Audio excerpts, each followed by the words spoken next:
In episode 9.4 of Unshuffled, we discuss the fourth and final album from the Runaways. It's called And Now. Let's get into it.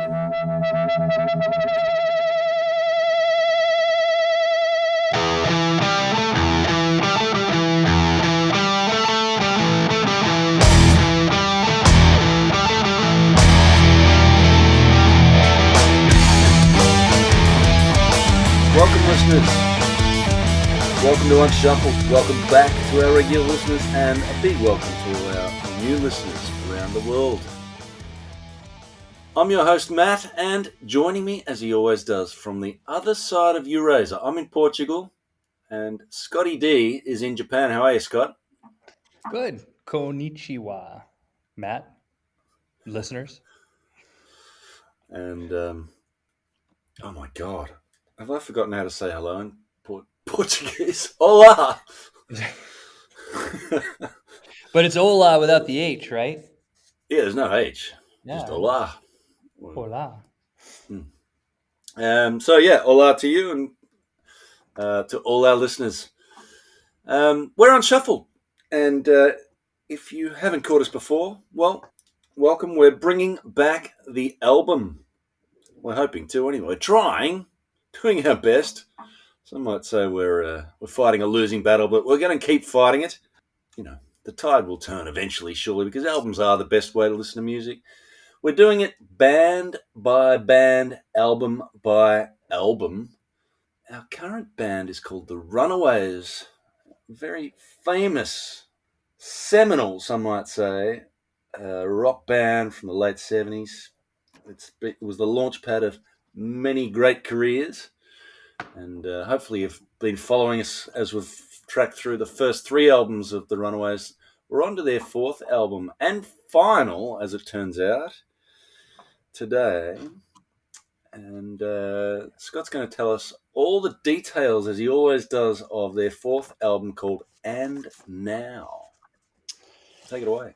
All right, let's get into this. So this album was released December 16th of 1978. This is, I think, the longest that they've gone between records, right? The last one was almost over a year ago, October 7th of 77. I think the first three all came in like 6 months, or like 6 months in between each. This one is produced by John Alcock. He is new, right? Kim Fowley did one, and then we had that other guy that did another one. Mankey. There he is, Earl Mankey. So now we brought in John Alcock, and John Alcock is somewhat controversial because it seems the story is that he either did fire or tried to fire Joan Jett in the recording process, and I think that comes out. Anyway, we'll talk about that as we go through. Which I find crazy. It's like taking over the Golden State Warriors and saying, you know who's got to go? Steph Curry. Get him out. Right. Well, yeah, how do you bring in the producer of the fourth album decides to fire one of the main songwriters and lead singers? Like how does the fourth producer have that power, or the third producer, I guess? We're still on Mercury, and this one was recorded in Hollywood at Rusk Sound. The lineup once again has changed a little bit. We've got Joan Jett on vocals and guitar, Lita Ford on guitar and bass, and then Sandy West on drums. There is Vicky Blue is credited, but she didn't actually play on the album. Lita Ford did. And I think this is now the third instance of the credited bass player not actually being the bass player who played. Yeah. At least it was a band member this time. Right. They didn't just call somebody in. And then I'm going to actually, let's go straight to the artwork on this, because I know you have some interesting information, but the artwork itself is what I'm curious about, and I couldn't find anything is if I'm reading too much into it, but the photo of the version that we have, if we're calling our version And Now the Runaways, seems like a photo from Happier Times. It definitely doesn't seem like a photo of the band who, for all intents and purposes, seemingly broke up before the album was ever even released. And I'm just wondering, is there they're all smiling. Half of them are in white, half of them are in black. Somewhat curious if there's, how was it determined who wore white, who wore black? If there's any symbolism behind that. So there's two album covers, right? Because there's two releases. There's the one version, which I think, and now the Runaways is the US version, or is that the UK version? The UK was, and now the Little Lost, Runaways. and then Little Lost Girls was the other. Yeah. And Little Lost Girls has him looking a little bit more dour and surly. Yeah. But I think Rock and roll. Vicky Blue is in both of them, despite the fact that she's not playing. Now, the photographer, we kind of brushed over. Who cares? It's just the photographer on the last album. Just look him up yourself, listeners, I think I said. Well, I did go and look him up after that episode, and it turns out we did miss a trick, but thankfully he's back here. Barry Levine is the photographer on this album, as he was on the previous one with the barbed wire. Turns out he went on to have a career as a film producer. And I don't know if you remember the Tom Cruise science fiction film, Oblivion. Have you seen it? No, I don't think so. It's not bad. When Tom Cruise was doing those sort of good science fiction things, he did a couple around 2010, and this was a huge film, multi-million-dollar blockbuster, and he was the producer of that. So, just an interesting fact, a very famous photographer in his own right back in the day, and then went on to do film and made it big time. So there you go. So you're saying don't say we don't come with the facts on this podcast. All right. Well, so I guess listeners, we tried out a new format last time. We did, and it worked. I did. Vote for it worked. All right, me too. We're the only two that listen to this, so exactly. So 100%. It's unanimous, listeners. It worked. Do you want to explain it? It's pretty simple. We now have 4. Rather than going through every track, we just pick 4 according to certain categories. So we're both going to discuss the opener, and then we're going to pick our favorite track, the track that growed on us, and the one that we might think was closest to filler. Not that we like to be too negative on this show, but we're going to try and identify if there is any filler on the albums that we listen to, or anything approaching filler. And then we'll finish off with it, just mentioning a couple of other observations and standout moments and so on from the album. But yeah, they're the 4 tracks we're going to cover: the opener, the killer, the grower, and the filler. So let's kick it off by starting with the opener, the very first song on the album. So talk us through it, Scott. Yeah, all right. So the opener of this album is Saturday Night Special. There was a part of me that was kind of hoping it was going to be the Lynyrd Skynyrd Saturday Night Special. It wasn't. I thought I honestly thought it might be, so when I Googled Saturday Night Special, knowing there were so many covers on this album, I thought, Lynyrd Skynyrd did that. I didn't know the Lynyrd Skynyrd version, but it's not that. It's not that. So it was not written by any member of the band. I can't find anything that suggests it was written for anyone other than the Runaways. But it was written by Earl Slick, who also worked with David Bowie and John Lennon, and Tony O'Kay, who worked with Bonnie Raitt, Chicago, Burt Bacharach. I don't know if this is just one of those tracks that was floating around out there and they grabbed it and said, let's do it, or if it was written specifically for them. Anyway, it's okay. I think that track 3 would have been a better opener, but they didn't write. I mean, Mama We're All Crazy Now is a cover, and I suppose you don't want to start your album off with a cover. But it's got a nice opening drum bit that sort of goes into the riff and a lead lick. It's fine, but as far as openers go, I mean, they started with Cherry Bomb, and so it's really hard to get better than Cherry Bomb as an opening track. The first two albums had solid openers, and Yeah. this one is better than the opener of the last album, right? I didn't. This is better than Little Sister. Yeah, I quite like this actually. I thought Saturday Night Special was pretty damn good. The, there's always something that, when you first, the first thing on any album, there's something that usually that sort of jumps out. For me, it was how bass heavy the mix was, and knowing that that's Lita Ford's bass work, sort of, maybe that's an explanation. I don't know. There's nothing wrong with that. You're a bass player yourself. You're probably quite happy to hear it. So yeah, the really bass heavy mix and a super catchy chorus. Yeah, I mean, it's a pretty straightforward rock song. There's nothing fancy about it, but it does rock. I really quite like this as a classic Runaways sounding song, and I especially love the bit towards the end. The yeah Saturday night. I mean, that's sort of good time. Everyone loves Saturday night, Hmm. except shift workers, I suppose, but everyone else does, and there's always a good feeling on Saturday night. Everyone's in a good mood, so I thought this captured it really well. That yeah bit.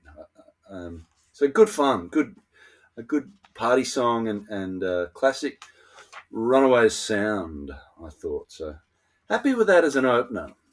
The next category we're going to discuss is the best track on the album, the killer, if you like.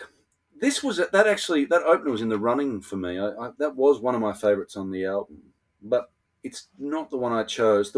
My absolute favourite was the bookend at the other end, the last track on the album, Black Leather. Oh, that's mine. Hello, all right. Well, we can both talk about Black All right. Let's Leather. do it. Yeah, you go first. Well, we don't have to go through track by track, and for the anymore, and probably for the first time with this album, I'd say, thankfully, because I didn't enjoy this album Hmm. much at all, and I mean, it was an interesting album as a study of a band in their death throes. Like this, they broke up after this. They'd already been shedding members. They were Their producer was trying to get rid of their their talismanic lead singer. So I mean, this band was clearly in decline, and on the way out. So as a study of a band in that at that phase of their career arc, I thought it was interesting, but not good. Like, it wasn't a good album. There was a lot of weak tracks To on it, and We'll get to one or two of those when we talk about the filler. But to that point, I mean, the band itself only wrote half of the album, yeah, right? Half of the album were written by other people, yeah, which yeah. is But I think that says something in itself. just like as sort of capturing the idea of the band sort of in the death throes. Yeah, no, I Yeah, agree. yeah. But then just as you're sort of ready to give up on the album, you get this one last reminder of all the great stuff we've heard over the first two albums in particular, and there were still hints of it on the previous album as well. And then just at the end, we get this reminder of just the sort of fury of the Runaways and Joan Jett, who, I have to say, her vocals she was really struggling. And we pointed out on the last album as well, and there were many times on this where she just didn't seem to be finding her voice, and the voice that we all know she found in her solo career. She was sort of searching for it, but then just on this last track on this album, I thought, yeah, that's the Joan Jett we know, where she's really pushing her voice into overdrive. It's probably the most metal sounding song on the album. It's got this sort of double track Lita Ford guitars, which give it a bit of extra teeth, and it's a really sort of metal, energetic riff throughout. So just in terms of bringing us back and reminding us of how great these individual members are, and hearing Joan Jett finally sort of click into gear just as the band's on the way out, I thought was a nice way to finish their four album run. No, I agree. So this track was written by Steve Jones and Paul Cook. I don't think that this, I thought, I can't find where I wrote it down. I think it was written for like a side project that they were going to do, or maybe like a post Sex Pistols things that they were going to do together. And then it ended up, the Runaways ended up recording it. I'm not entirely sure how that worked out. But Joan Jett, again, vocals, and that was the one thing that I commented on, is that it brings back the Joan Jett snarl, and it's got this really kind of cool Stooner. stoner groove feel to it. It's got that buzzed out guitar fill between the verse and the chorus. It has the lasers, which brought me back to Atomic Bitch Wax. Like the opener had a total Atomic Bitch Wax feel for me.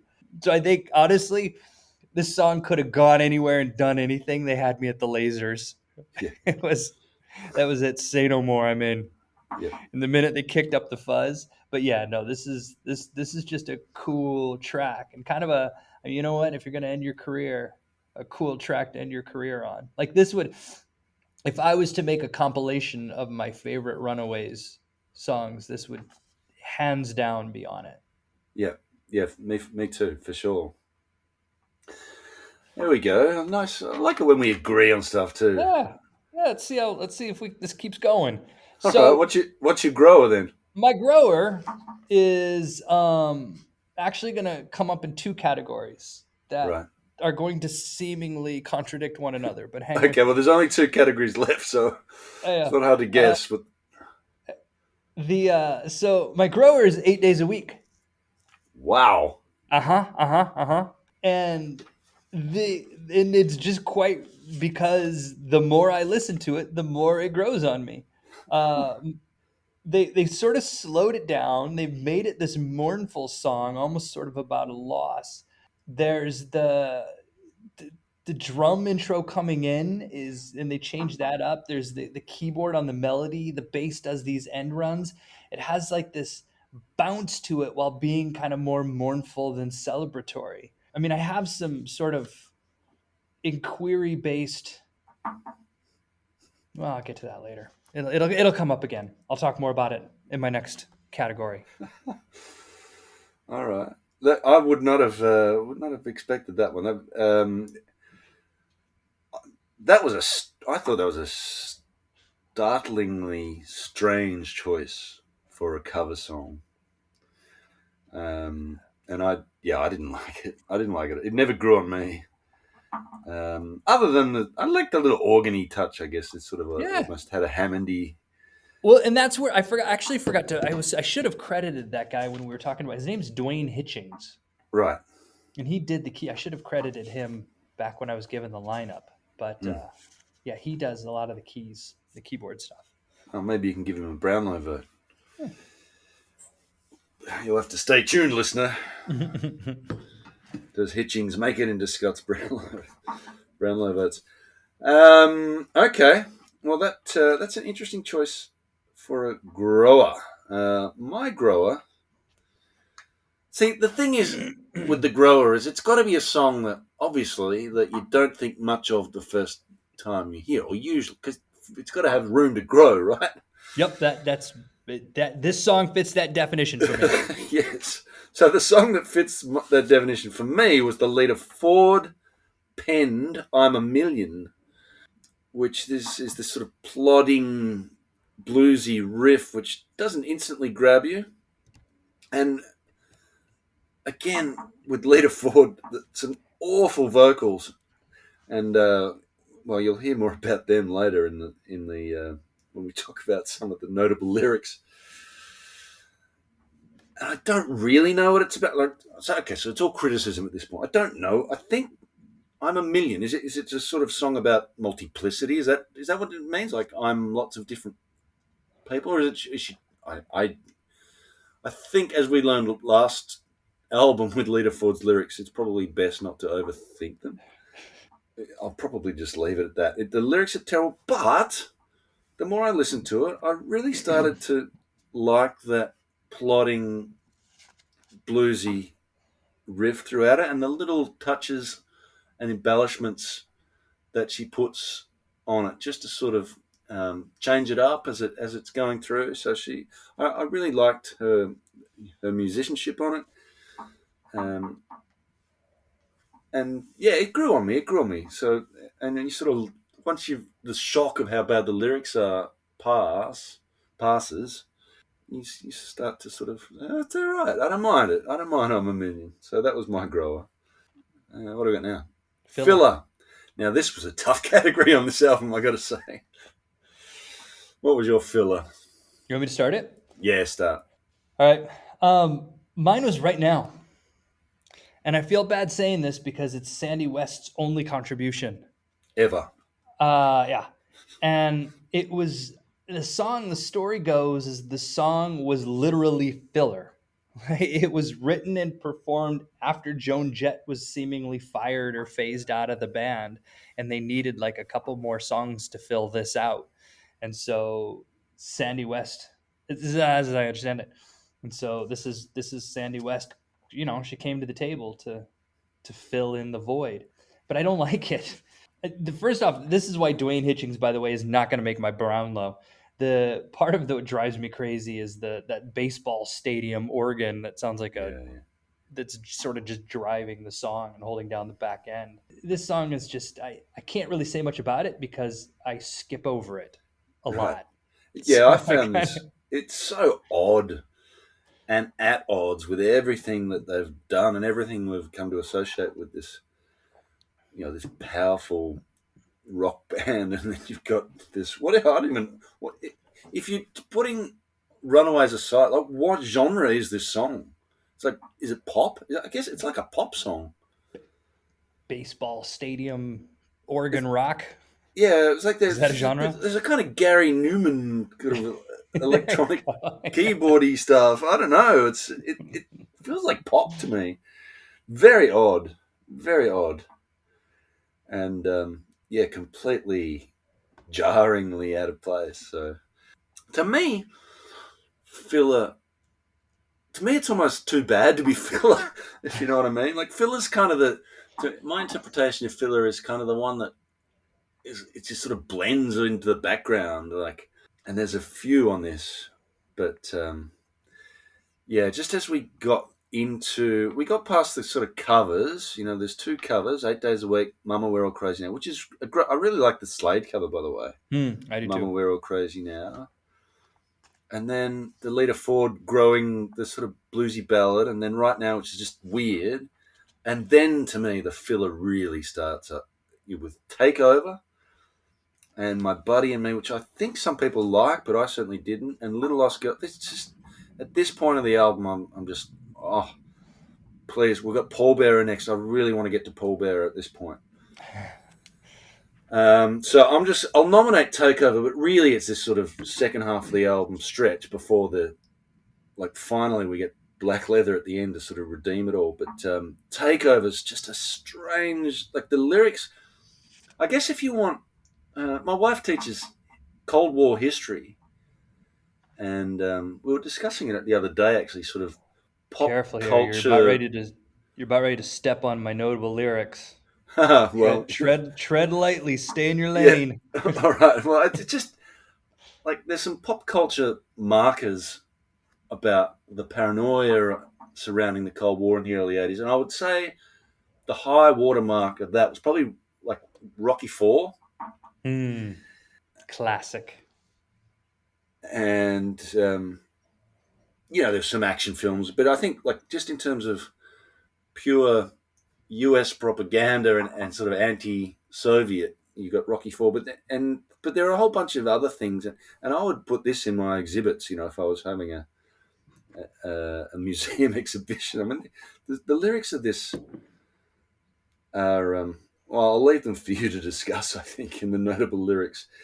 But they're distractingly paranoid about the Soviets, or the Russians, as she calls them. There's actually a rock song there, but it's kind of hidden behind all those banal lyrics. And yeah, the album as a whole was becoming a tough listen at that point, and it didn't get any easier for the next few tracks. So filler. There was plenty of filler on this, but I've nominated Takeover as mine. My most fillery of the fillers. I hate being negative about albums, but I think, yeah, I don't think we'd be the only ones in the world who've kind of pointed out and we've got to be honest, right? We can't sit here and say what a great album when it is obviously a band that's just about to break up and or seemingly did. Like I think they did. I think or they kind were of broken broke up by up the mid-album. Yeah. So time. Yeah. anyway, that was my takes us filler. to our- One filler among many. Which Standout takes us moment. Now we're going to be positive again. Takes us to our standout moment. Yep. Do you want to start this one, or do you want? Yeah, for me, it's the last little bit. The yeah Saturday night. I spoke about it in the opener. Just that fist bump and yeah, it's Saturday night. That moment for me was, next time I'm out on a Saturday night. Now I've got young kids, so that may not be for about 10 years or so. But I'll be I'll be punching the air, singing along to that one. For me, and I haven't had enough, that's the one thing about this new format. I haven't had enough of a chance to sort of go on about Lita Ford's bass playing that she brings to the table. Like so many, whenever you hear a guitar player pick up the bass and they play it like a guitar, it just loses its soul, right? All of a sudden, it's just like, all right, you're just playing a deeper guitar. I don't know. I mean, it's just if she doesn't do that. And in Little, so there's I want to talk about two things about Little Lost Girls. I didn't particularly like the song Little Lost Girls, but the bass on the song is funky, right? And so Lita Ford brings this funk to, which is not typical of a metal guitar player's approach to bass. So that was, I think, notable. She brings kind of the funk to Little Lost Girls, but that's not even my standout moment. That's leading up to my standout moment. My standout moment, and I guess maybe I go back to Dwayne Hitchings on this, is the synth slash keytar slash laser solo in Little Lost Girls. Yes. It reminds me of, you remember that song Argent, Hold Your Head Up? Google it. It reminds me of that, which is a badass song, which is a cool song from like 5 years earlier. This kind of cool synth laser solo, this was my first sort of hang on a tick atomic bitchwax moment, which leads us into Black Leather and then kicks off with kind of more of that stoner groove. Yeah. And so maybe either my killer is the last half of Little Lost Girls leading into Black Leather, or sort of this is my standout moment. Yeah.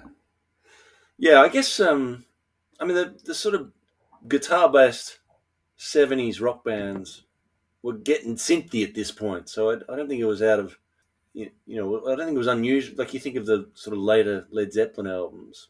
Yeah. Oh, this is what, 78. I mean, this would have been around the time of All of My Love, right? Yeah. So, yeah, I guess they did what the other bands at the time, and even even a band like Sabbath had its synthy moments. So yeah, I guess that's what they were doing in studios. Rock bands were doing in studios at the time. But yeah, it was notable, and well identified. It was it was amazing. Well picked. I like your choice. Yeah, thank you.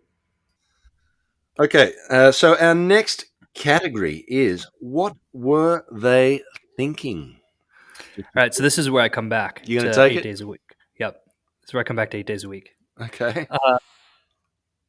This is that moment of, so when I saw this, there was that moment of, wait, what? Why are you doing this song? But as I thought about it, so that was my first thought. My first thought, I was against this song just based on principle. And then the fact that they were changing it like that, it almost felt sacrilegious of you're going to make the Beatles song better, right? And but then as that was the part that so it was just playing, kids family was all out doing something. I had this thing blasting on my Sonos speakers, and this song came up again, and I was just like, wait, all right, I think I get this. I think I get this. And that was where it became, that was where I realized that this is a grower on me. Um, and without changing any of the lyrics, they completely changed the mood and the meaning. And it's kind of genius. Anyway, it's not sacrilegious because it's the same thing with Shakespeare. Hear me out. Uh, Go ahead, English teacher. Shakespeare didn't become like this untouchable thing until somewhere around the 1800s, right? With the English university system and locking all that down and this, that, and the other thing, right? Creating the canon. So Shakespeare's works were like knocking around out there for 150, 200 years just as another guy, right? He was whatever. And then it was kind of around the creation of the canon that he sort of became seen as this untouchable kind of thing. The Beatles had just been they've been broken up for 8 years at this point. Saw this interview with Giles Martin, and he was talking about how growing up, his dad, George Martin, the producer of the Beatles, was still having to go find work. It's not like he was able to just rest on his laurels of having been the Beatles producer for 10 years.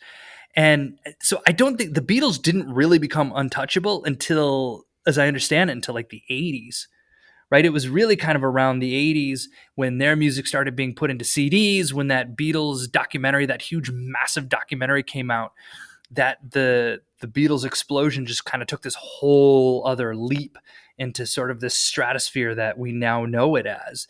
And so when they were doing this cover, I don't know that it was as controversial. Controversial is not the right word, but it wasn't as sort of jarring. You know what I'm saying? Like when it came out in 78, not as jarring as it is to see, wait, the Runaways did a Beatles cover? To see now. Anyway, what were they thinking was my original thought when I heard this. All right. Did I meander? No, it was interesting. It was good. I like it when you get into teacher mode. I'm just hoping there's no test on this at the end. My what were they thinking moment is I'll be much briefer. I've done mine in 3 words, and it's basically the same as yours. My what were they thinking was covering the Beatles. So there you go. Notable lyrics. You go. I think I know what you're going to say, right? Yeah, I'm going to go with Takeover. Are there any, like, can we read the lyrics? Like, I know we can't play the music. Yeah, read them. Okay. Well, who's going to sue us, Joe and Jet? Well, for reading the lyrics on the podcast that I listen to. I think the Russians got a weather machine. See, you got to stop right there. I think that's like so many seconds in. We're gonna have to, that house you're gonna buy, going to be owned by Mercury Records. So the part where that's it, actually, that's where the lyrics that I want to talk about start. I think the Russians got a weather machine, planning a takeover scheme, buried New York, drowned LA. Anyway, it goes on. I know the Russians are behind this shit.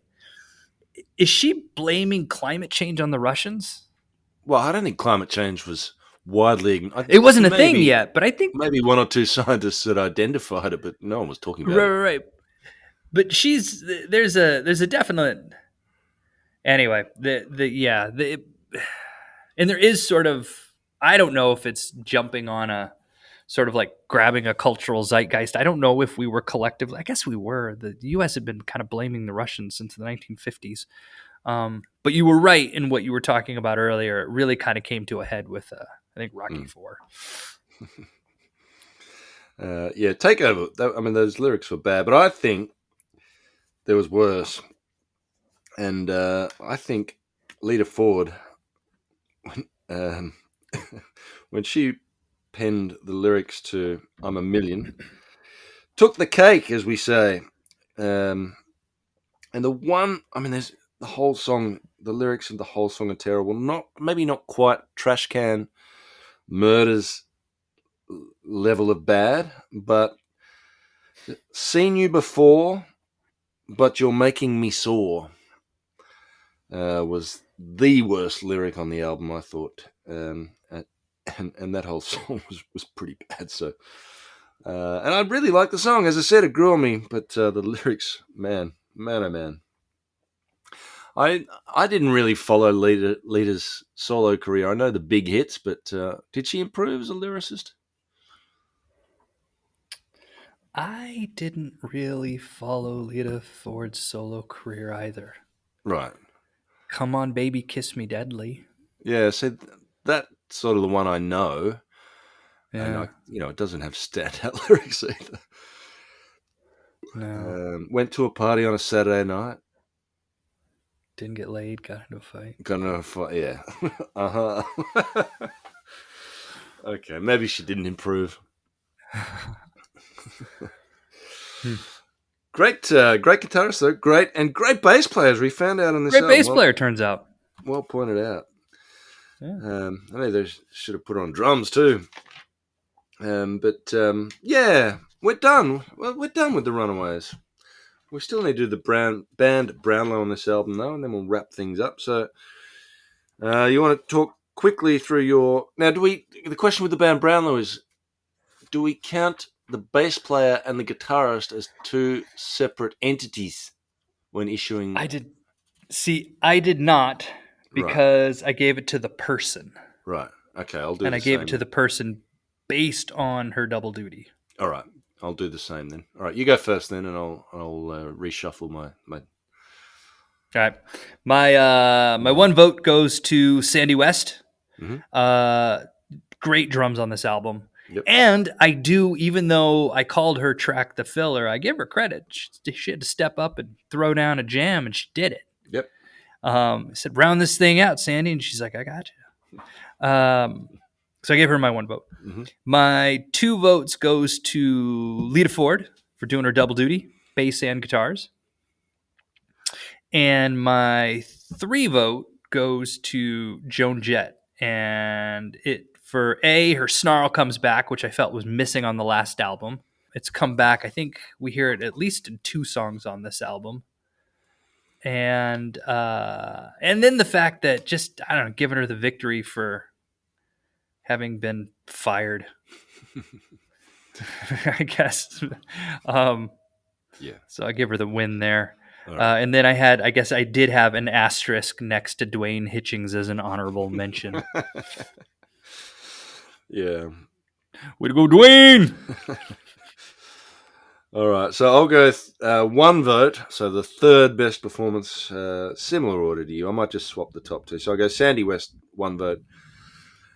Joan Jett, 2 votes for the second best performance on the album. And given that she handled 2 instruments so expertly, I'm going to give Lita the 3 votes for best on ground. So you're always the one that tallies up the votes for us. I don't know if you've done it here, but be interesting. I'm working on it. Yeah, maybe. Give me 1 second. Pop it in the show notes, or you're going to do it now. Yeah, I can do it right now. You got I the just need you to spreadsheet up and running. I just need you to talk through this for a second. All right. Talk about where does it rank? Where does it rank? This is clearly the worst of the 4 albums. So the first 2 albums were excellent, highly recommended, and they're the 2 that I actually purchased, and so they'll sit with pride among my CD collection. The last 2 had their moments, but they were increasingly few and far between. So, yeah. Look, I'm glad we did it. Like, there's still value in this. And there was a kind of morbid. I had a kind of morbid fascination as I listened to this and realized what was happening to the band at the time. And just like, this is what a band that's dying puts out, like the dying gargle of a rock band, with that mighty roar at the end, just to sort of see them off, which was Black Leather. So I agree with you about where it's placed. It was better though than Waiting for the Night. Really? Right? No? Did you put it last? I put it last. Oh, I thought it was better than Waiting for the Night. No. Maybe I liked the Joan Jett stuff on this album better than Waiting for the Night. Black Leather was probably better than anything on Waiting for the Night. Maybe that's it. Maybe that's what I used to bump it up. Yeah. Consistently, neither album was great. No. So yeah. So anyway, all right, here we go. It's close. It was close, actually. All right, here we go. The number 3 all time Yes. for all 4 albums was Sandy West. Third best. Third best with 8 points. She edged out Sherry Curie, but she'd been around longer. Second best, here we go. Second best was Lita Ford. And she had 15 points, and Joan Jett was first best with 16 points. Oh, closer than right. Closer than had I changed, and I had wrestled with, I had Lita Ford in my top spot first, and then switched it. But you seemed to be going contrary, so yeah, I probably would have switched it if I'd. This might have turned out the same regardless. Probably. Yeah. Oh, good to know. Well, I'm sure they'll be happy to know that. And yeah, I mean, look, those two they're the two icons that sort of went on to have their own careers after that. So it's no surprise. Are we surprised that Sherry Curie didn't have more of a career? I kind of am. I feel like she was, while it was happening, I felt like she was the icon. Yeah. Maybe I'm wrong. Yeah, well, I think she kind of is still involved in music. I think she kind of still tours little clubs and stuff, you know. Am I surprised? I don't know if I'm surprised, but I really think the band lost a lot once she left. I mean, her voice was just so interesting, and remember how deep her voice was, how strong, how powerful. And yeah, I think the band kind of lost something. And I know they had sort of those difficulties of trying to who's going to sing the next song and the clashes that they had, which were a big part of the band's story, I suppose. I did watch a film that was made by what's the bass player's name, or the nominal bass player's name on this album? Vicky Blue. Vicky Blue.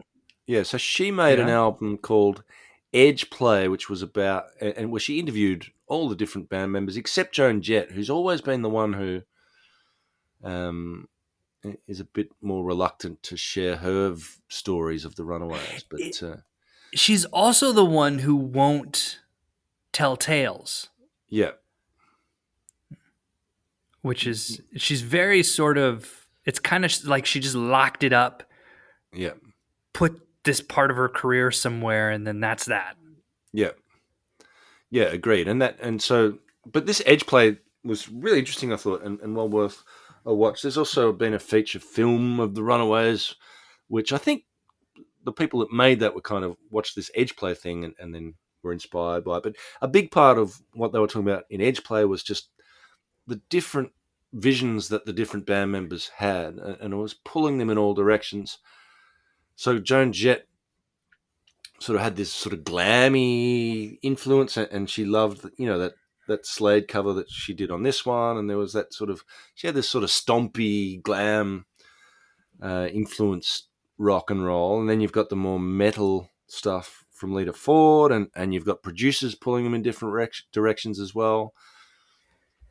So yeah, they never really resolved that, and it kind of in the end tore them apart, which is, sad in a way, but it's also part of their legacy, and their legend is this sort of tumultuous, short-lived career that's kind of, if anything, amplified their legacy.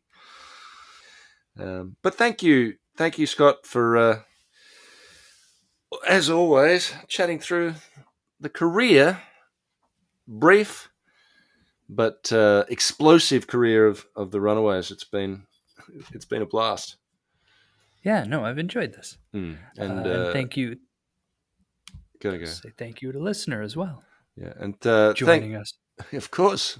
Thank you, and thanks as always to Small Stone and Seven Planets for the music in the opening and closing part of the song. The album is called Explorer. The track is called Vanguard, and the band is Seven Planets. Look it up. You'll find it on Bandcamp.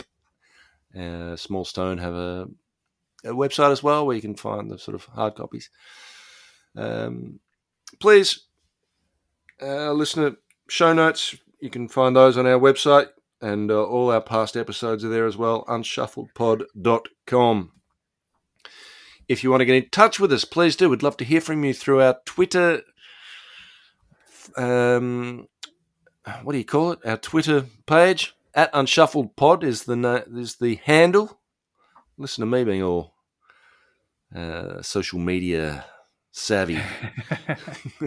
And we've got email as well, unshuffledpod@gmail.com, so you can contact us through those channels. We'd love to hear from you.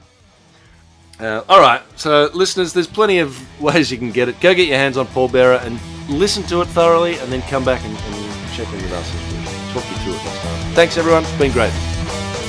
Thank you.